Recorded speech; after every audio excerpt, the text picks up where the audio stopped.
Everyone, आज के इस वीडियो में हम पढ़ने जा रहे हैं motion of A ball in a ball. मतलब कि बॉल कहने का क्या मतलब हुआ कि एक कर्वेचर स्पेस है, ठीक है।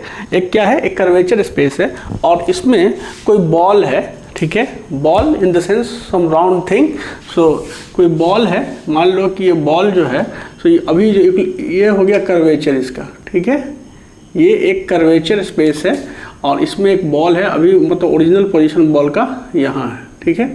This is the original position of the ball and this ball is displaced through some angle theta. मतलब इस बॉल को यहाँ से उठा करके कहाँ लेके चला गया, मैं इसको उठा करके यहाँ से यहाँ लेके चला गया, दिस पॉइंट पे, ठीक है। अभी बॉल कहाँ है, अभी जो ओरिजिनल पोजीशन है वो बॉल का यहाँ पे है, ठीक है। तो ये जो पोजीशन है, मतलब ये ये जो कर्वेचर स्पेस है, ये जो कर्वेचर मतलब ये जो बॉल है, this I am talking about this ball. तो इस बॉल में मैंने इस बॉल को उठा करके एक पर्टिकुलर एंगल थीटा से डिस्प्लेस कर दिया। मतलब if you say then this angle will be this angle will be theta, ठीक है। ये जो बॉल है, इस बॉल का जो मास है, मास ऑफ द बॉल, ठीक है, वो क्या है, what is the mass of ball? Mass of the ball is simply m, ठीक है। तो मास ऑफ बॉल क्या है, तो m है। क्योंकि मैं एक जनरल केस आपको डिस्क्राइब कर रहा हूं, तो मैं इस बॉल को एज अ पॉइंट मास न लेकर के मैं आपको एक डायमेंशन मेंशन कर देता हूं कि ये जो बॉल है उसका जो रेडियस है वो a है। मतलब ये जो देखेंगे सेंटर से और इस पॉइंट की दूरी ये क्या है, a है। रेडियस ऑफ बॉल क्या है, radius of ball is a, ठीक है। जो कर्वेचर है, ये जो आप देख रहे हैं, ये क्या एक सर्कुलर आर्क है। बॉल जो होता है वो क्या सर्कुलर आर्क के फॉर्मेट में है। तो this arc should have a centre, क्योंकि ये एक सर्किल का हिस्सा है तो कहीं ना कहीं इसका सेंटर होगा और ये काफ़ी इंपॉर्टेंट प्रॉपर्टी होता है किसी भी बॉल का। तो मैं ये कह रहा हूँ कि ये जो रेडियस है ना, this point is the centre of curvature, this is the centre of curvature, ठीक है। कर्वेचर किसका, ये बॉल जो है इसका सेंटर अगर देखें तो ये ऐसा यहाँ होगा। मतलब अगर इस बॉल को जो है सो अगर पूरा सर्किल बनाए तो सेंटर विल बी हेयर, ठीक है। ये जो सेंटर है ना, ये r डिस्टेंस है, मतलब फ्रॉम द पेरीफेरी से, मतलब ये जो कर्वेचर का जो रेडियस है इस बॉल का वो r है। तो कहीं ना कहीं आप ये कह सकते हो कि जब मैं इस बॉल को यहाँ से रिलीज करूँगा तो ये बॉल एक्चुअली में r रेडियस के, इसका जो सेंटर ऑफ मास है इस बॉल का, वो एक्चुअली में r रेडियस के सर्किल में ऑक्सीलेट नहीं करेगा। It will oxalate in a circle of radius r minus a, ठीक है। क्यों? क्योंकि मैं सेंटर जो होगा इस बॉल का, सेंटर ऑफ मास, ये तो यहाँ मिडिल में होगा। तो जब ये ऑक्सीलेट करेगा तो ये सेंटर ऑफ मास इसका ऐसे ऑक्सीलेट करेगा, ठीक है। तो it will oxalate in a circle of radius r minus a। इस पैरामीटर को मैं रो से रिप्रेजेंट करता हूँ, ठीक है। अब देखो सबसे पहली बात कि ये जो केस है, यहाँ जो बॉल ऑक्सीलेट करेगा यूं करके, ये जो ऑक्सीलेशन है इसमें बॉल एक स्लाइडिंग ऑब्जेक्ट की तरह रिप्रेजेंट कर रहा है, क्योंकि मैं ये कह रहा हूँ कि यहाँ कोई फ्रिक्शन नहीं है। मतलब ये क्या है, ये जो बॉल का जो कर्वेचर है it is having no friction. और जब फ्रिक्शन नहीं होगा तो ऑब्जेक्ट अगर सर्कुलर भी है तो उसको क्या है, रोलिंग करने के लिए, मतलब आप जैसे कि बॉल को जब मोशन आपने ऑब्जर्व किया होगा कि बॉल जब भी मूव करता है रियल लाइफ में, तो चूंकि सरफेस पे फ्रिक्शन होता है तो उस फ्रिक्शन की वजह से क्या होता है कि इस पॉइंट पे स्टैटिक फ्रिक्शन लगता है और ये पॉइंट मोशन में होता है, तो ball actually keeps rolling, ball roll करता हुआ मोशन करता है। लेकिन यहाँ इस डिस्कशंस में चीज़ों को सिंप्लीफाई करने के लिए मैं ये एज्यूम करता हूँ कि ये बॉल स्लाइडिंग होगा। मतलब ऑक्सीलेशंस के दौरान ये बॉल स्लाइड करेंगे, इस बॉल में रोटेशनल मोशन नहीं होगा, ठीक है। This is the basic assumptions. We will going to discuss this concept of rotation with no sliding in this case, and we will definitely going to find the time period, but in this case here we are just assuming the sliding case, ठीक है।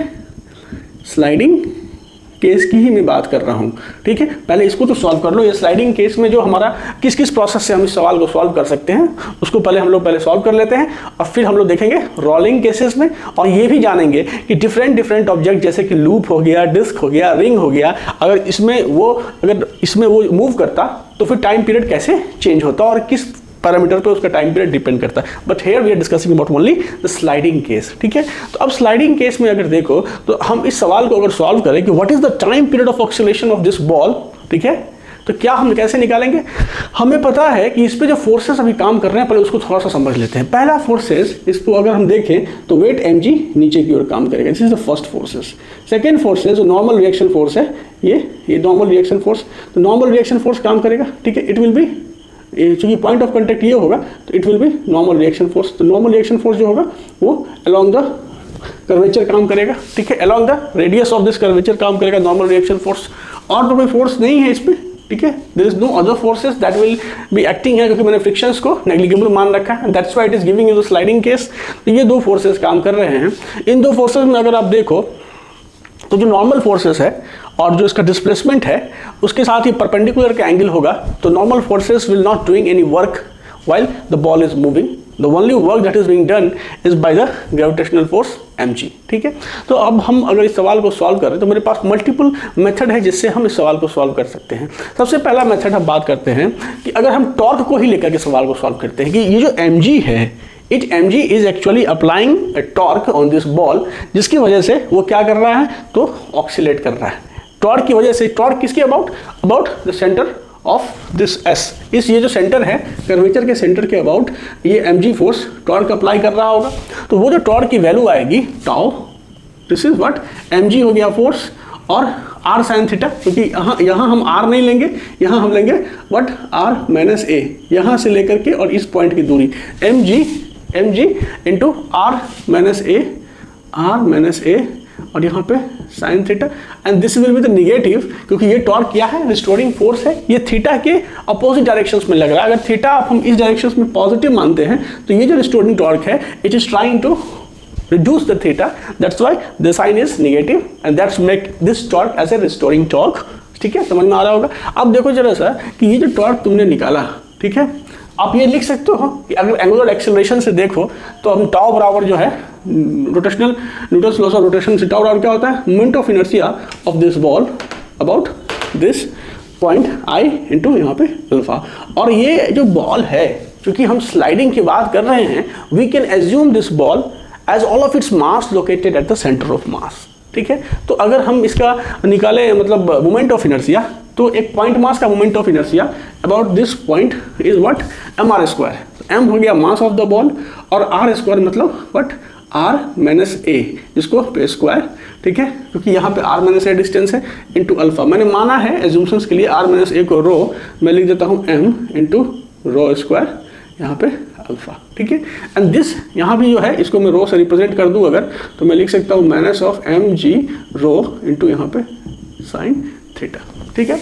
अब देखो जरा सा कि ये दोनों equations तो सेम है, मैं इनको इक्वेट करता हूँ, तो M rho square alpha is equal to minus M G rho sine theta, and it will give you the value of angular acceleration alpha as minus of what, m से m cut गया है तो minus of g by rho into sine theta. ये जो result आपका आया, इस result से क्या आप ये कह सकते हो कि ये जो बॉल है, क्योंकि एंगुलर एक्सेलरेशन जो अल्फा है, क्या चीज़ का, इस बॉल का angular acceleration about this point alpha is what is some non linear function of theta. So you can not say that the ball जो है इस पॉइंट के अबाउट एंगुलर एसएचएम कर रहा है, आप ये नहीं कह सकते हो।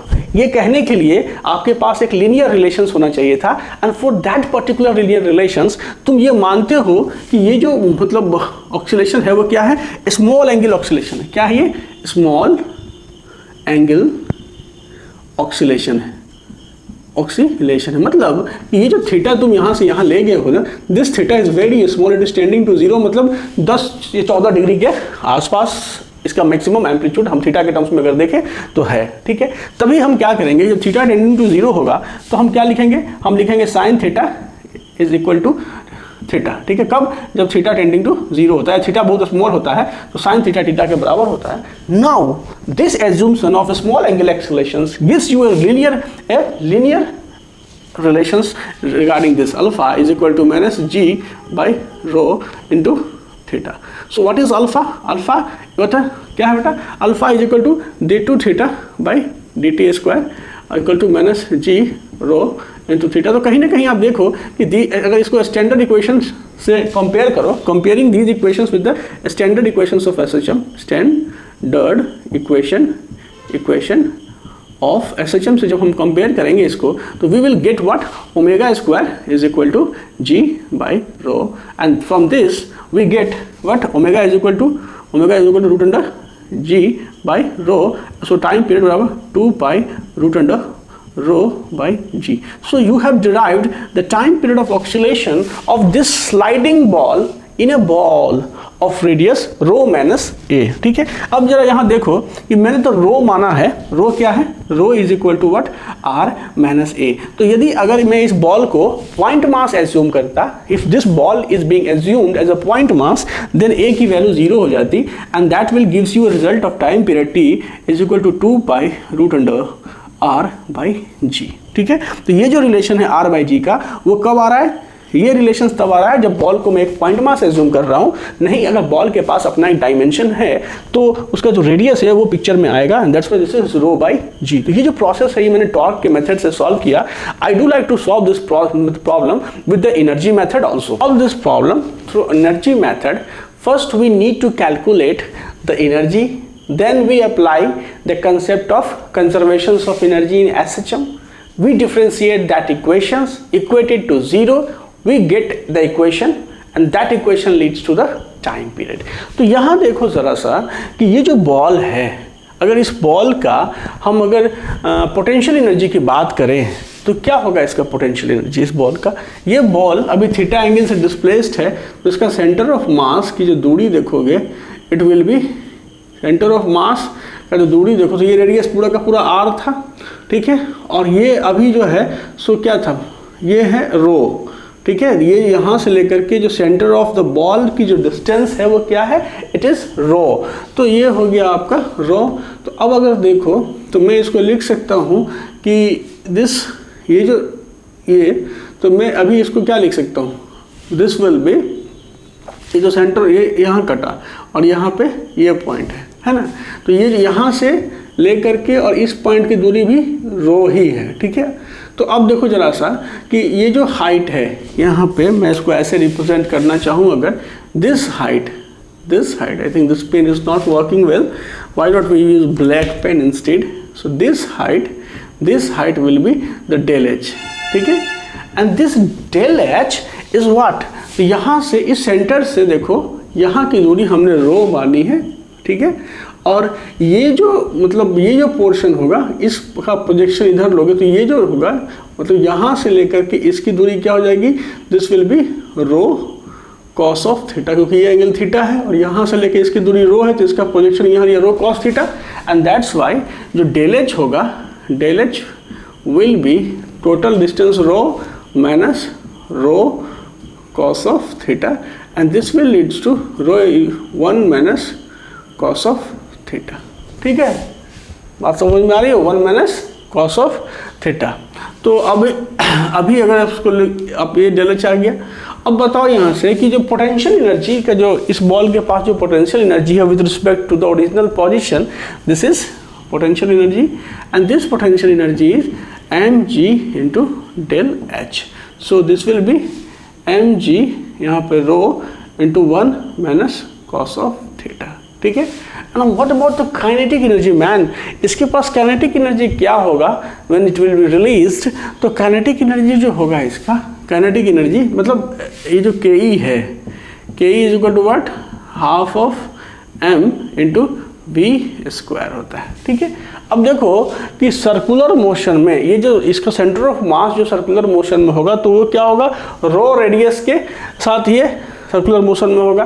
तो कहीं ना कहीं जो हम लिख सकते हैं यहाँ से क्या चीज़ कि v इज इक्वल टू, जो हम ये जानते हैं कि जो इसका जो वेलोसिटी v होगा वो क्या होगा, तो इसका जो एंगुलर मतलब velocity v equal to omega into r, and what is omega, D theta by D T. So v is equal to theta dot into रो.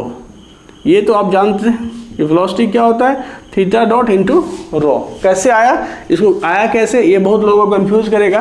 तो देखो अगर ये डिस्टेंस, ये जो लीनियर डिस्टेंस है, अगर ये s होता तो हम कहीं ना कहीं लिख सकते हैं कि theta is equal to s by r. ठीक है, ये अगर s डिस्टेंस होता, मान लो कि यहाँ से यहाँ s डिस्टेंस है, तो theta is equal to s by हम यहाँ पे रो लिख सकते हैं. ठीक है, तो यहाँ से ये लिख सकते हैं हम लोग कि s is equal to rho into theta. अब अगर हम डिफ्रेंशिएट करते हैं इस इक्वेशन को तो ds by D t is equal to rho into d theta by D t and ds by D t is what? It is the speed of the body, center of mass in this direction. So this will be the v and v is equal to rho into यहाँ पे theta dot. तो यही result मैं यहाँ use कर रहा हूँ कि वेलोसिटी क्या होगी, स्पीड क्या होगा, तो rho into theta dot. So this result will give us the kinetic energy k is equal to half of m into v square. सो 1/2 m और वी स्क्वायर मतलब थीटा डॉट पे स्क्वायर इंटू यहाँ पे rho. This is the kinetic energy. So now the total energy of the ball moving oscillating inside this curvature will be sum of the kinetic and sum of the potential energy. So we can write it as total energy T is equal to what?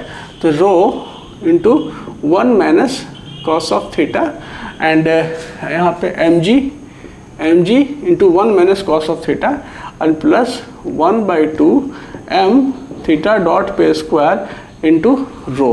ठीक है, तो अब मैं क्या करूँगा, मुझे पता है कि SHM में सिंपल हार्मोनिक मोशन में energy will always remains conserved. और अगर यहाँ एनर्जी अब बोलोगे कैसे कंजर्व रहेगा, तो यहाँ दो फोर्सेस काम कर रहे हैं. mg is a conservative forces and normal reaction force is not doing any work. Friction force absent है. सो ये तो पता चल रहा है कि यहाँ पे only the conservative force gravity is doing work. That's why the energy will be conserved. ठीक है, तो यही चीज़ है, एनर्जी कंजर्व्ड होगा तो ये एक कांस्टेंट वैल्यू आएगी.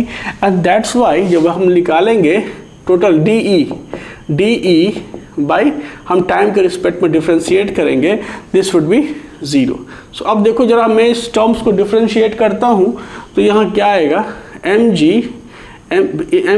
रो. तो ये जो कांस्टेंट है, ये कांस्टेंट mg रो मल्टीप्लाई में कर देता हूँ पहले, minus of mg rho cos of theta plus 1/2 m theta dot. मैं समझ रहा हूँ ना, theta dot is d theta by D T so square into rho. ये सिचुएशन है और मैं इसको डिफ्रेंशिएट कर रहा हूँ टाइम के रिस्पेक्ट में बाई डी टी. ठीक है, इसको मैं 0 से इक्वेट कर रहा हूँ. 0 से क्यों इक्वेट कर रहा हूँ, क्योंकि एनर्जी कांस्टेंट है और किसी कांस्टेंट चीज़ का जब आप डिफ्रेंशिएशन करोगे तो वो 0 आएगा. सो मैं ऐसा कर रहा हूँ. तो अब यहाँ से देखोगे क्या चीज़, ये तो कांस्टेंट ये खत्म हो गया, डिफ्रेंशिएशन में कोई बात ही नहीं आती है. अब देखो यहाँ से mg रो cos थीटा है, तो मैं इसको क्या लिख सकता हूँ, mg रो. यहाँ से देखो तो मैं लिखूँगा इसको d cos theta by D T है ना, तो यहाँ पे हम इसको क्या लिखोगे, d cos of theta by d theta into d theta by D T plus 1/2 m यहाँ पे, तो d थीटा डॉट जो स्क्वायर है by d theta dot into d theta dot by D T. यहाँ पे रो इधर ले लेता हूँ मैं, दिस विल बी 0. तो ये देखो डी थीटा से डी थीटा कट जाएगा तो it will be similar to this scenario. Okay, so अब यहाँ पे क्या है, मैं सिंपल फॉर्मूला लगा लूँगा, mg rho d cos theta. तो क्या हो जाएगा, यहाँ पे ये माइनस था, यहाँ से माइनस था ये, तो mg rho d cos theta मतलब minus of sine theta, so just will to the sine theta. और d theta by D t मतलब क्या हो जाएगा, तो थीटा डॉट और प्लस 1/2 m रो. और ये इसको लिखोगे तो क्या लिखोगे, d theta dot by square by d theta क्या होगा, ट्वाइस ऑफ थीटा डॉट लिखोगे, ट्वाइस ऑफ थीटा यहाँ पे डॉट होगा और इनटू यहाँ पे क्या होगा, d theta dot by D t मतलब थीटा डबल डॉट, क्योंकि दो बार डिफ्रेंशिएट कर रहा हूँ. This is equal to 0. अब जरा इसको देखो तो 2 से 2 कट गया. ठीक है, और हम यहाँ से m भी उड़ा देते हैं और यहाँ पे देखोगे क्या चीज़ कि mg रो था, तो यहाँ mg rho and this was the case. तो अभी हमारे पास क्या वैल्यू आया, थीटा डॉट पे स्क्वायर यहाँ पे m इंटू रो में कर देता हूँ और प्लस यहाँ से m इंटू रो, ठीक है, इंटू g और यहाँ पे आ गया क्या चीज़, तो साइन थीटा इंटू यहाँ पे थीटा डॉट. तो थीटा डॉट तो यहाँ भी थीटा डॉट था, ठीक है, और यहाँ भी एक थीटा डॉट था तो ये हट गया. तो यहाँ पे साइन यहाँ से हट गया, sine theta and this is equal to 0. ठीक है, दिस इज इक्वल टू 0. और हमने जो स्क्वायर कैलकुलेट किया है ना, हमने क्या किया, एम भी स्क्वायर किया है और एम भी बराबर ये आया, तो यहाँ पे क्या होगा, रो स्क्वायर होगा. So there will be rho square है, रो स्क्वायर है. सो वी हैव फॉरगॉट मतलब हम लोग गलती कर दिया था यहाँ पे। सो यहाँ पे रो स्क्वायर, यहाँ पे रो स्क्वायर, ठीक है। तो सब रो स्क्वायर है तो यहाँ भी क्या होगा, रो स्क्वायर होगा। सो अब क्या आ गया, थीटा डॉट पे थीटा, यहाँ पे क्या आ गया, यहाँ पे theta double dot. So here what is theta double dot, यहाँ not square, this is theta double dot. Theta double dot, this will angular acceleration alpha, that's why theta double dot, and plus m से m काट दिए तो g by rho यहाँ पे sine theta, this is equal to 0। अब ये देखो तो angular acceleration alpha is equal to minus of g by rho यहाँ से साइन थीटा आया। अभी हमें पता है कि स्मॉल एंगल एक्सेलरेशन हो रहा है, और स्मॉल एंगल एक्सेलरेशन के लिए क्या होता है, theta tending to 0, and in that case जब थीटा बहुत छोटी सी क्वांटिटी होती है तो sine theta will become approximately equal to theta. So we will approximate sine theta here as theta. So alpha is equal to what, minus g by rho into यहाँ पे theta. Now this is the standard equations of SHM। So इससे आ गया हमारा omega square is equal to ji by rho, और इसलिए time period T is equal to 2 by root under rho by g. We have derived the similar equations, either we use the torque method, torque about the centre of curvature method से जब मैंने बनाया तो भी वही result आया, जब मैंने एनर्जी कंजर्वेशन का कॉन्सेप्ट यूज़ किया तो भी वही रिजल्ट आया।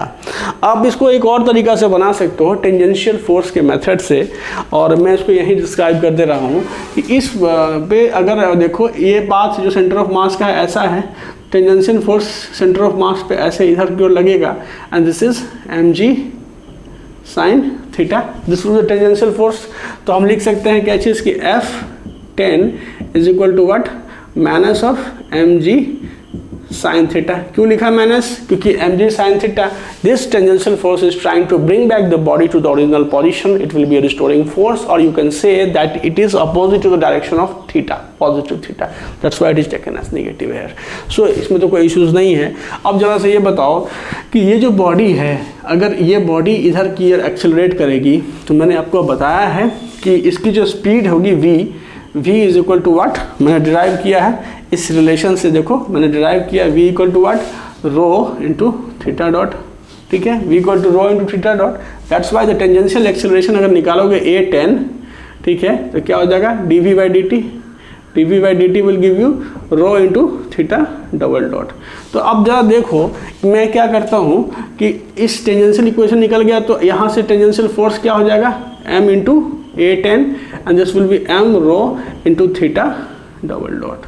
तो अब इस दोनों इक्वेशंस को मैं क्या करता हूँ, इक्वेट कर देता हूँ, तो क्या आ गया यहाँ से m rho into theta double dot is equal to minus of mg sine theta, और अगर आप देखो तो यहाँ से theta double dot is equal to minus of g by rho into यहाँ पे sine theta. Same equations derive हो रहा है। अब यहाँ पे स्मॉल एक्सेलरेशन है, थीटा टेंडिंग टू 0 है, and which will this will leads to sine theta equal to theta, and that's why जब हम इसमें पुट करेंगे तो we will get the same equations as we have derived here. So मैंने कहने का मतलब है कि मैंने अलग अलग प्रोसेस से इस प्रॉब्लम को सॉल्व कर रहा हूँ, चाहे वो एनर्जी मेथड हो या टेंजेंशियल फोर्स मेथड हो या टॉर्क मेथड हो, तीनों केसेस में रिजल्ट हमारे पास सेम ही आ रहे हैं, and that is the time period is t बराबर 2 pi root under rho by g. अगर हम इसको पॉइंट मास मानते हैं तो ये रो हो जाता है कितना के बराबर, क्योंकि रो है r माइनस ए, और पॉइंट मास माना मतलब a जो है dimension of this sphere, this ball is 0, and that's why it is equal to r। So t बराबर 2 pi root under r by g के बराबर हो गया। मतलब ये जो बॉल का जो रेडियस ऑफ कर्वेचर है उस पर डिपेंडेंट हो गया, ठीक है। और अगर ये पॉइंट मास नहीं, इसका एक डायमेंशन है, तो रेडियस ऑफ कर्वेचर पे तो डिपेंडेंट है ही, जिस बॉल में वो मूव कर रहा है साथ में वो अपने रेडियस के साथ भी डिपेंड कर रहा है, ठीक है। तो ये तो चीज़ आ गई। लेकिन अब बात आती है कि अगर ये बॉल स्लाइडिंग ना हो करके ये बॉल क्या हो रहा हो, ये बॉल स्लाइडिंग ना हो करके रोटेटिंग हो, मतलब कहने का मतलब क्या है कि ये बॉल कैसे जा रही है, तो अब जैसे ये स्लाइडिंग होती है तो क्या होती है, ये सीधे ऐसे आता, ठीक है, और रोटेशन होगा तो क्या होगा, ये ऐसे रोटेट करता हुआ आएगा।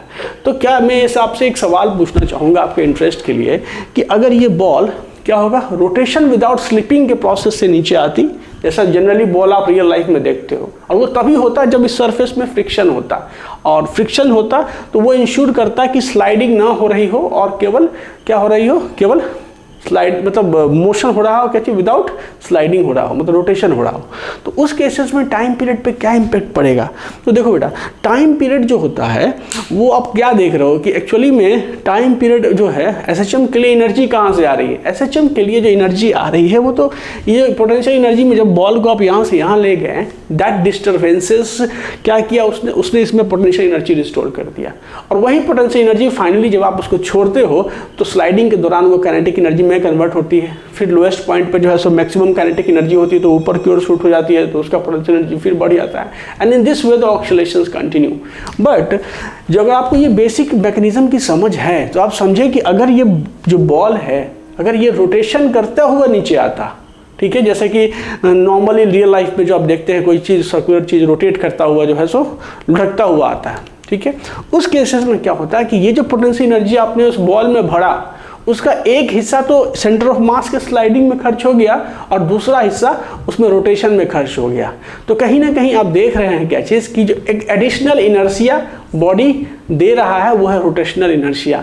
तो कहीं ना कहीं टाइम पीरियड की जो वैल्यू है वो हमारी इम्पैक्ट होने वाली है, और हम लोग एक स्टैंडर्ड इक्वेशन डिराइव करेंगे कि उस स्टैंडर्ड इक्वेशंस में ये जो आपका शेप है बॉल का, it may be a cylinder, it may be A solid sphere, it may be a ring, तो इन सभी केसेस में अगर मैं रिंग को लुढ़काता हूँ तो क्या होगा टाइम पीरियड, अगर मैं स्फीयर को लुढ़काता हूँ तो क्या होगा टाइम पीरियड, तो ये हम लोग अपने नेक्स्ट वीडियो लेक्चर में देखेंगे।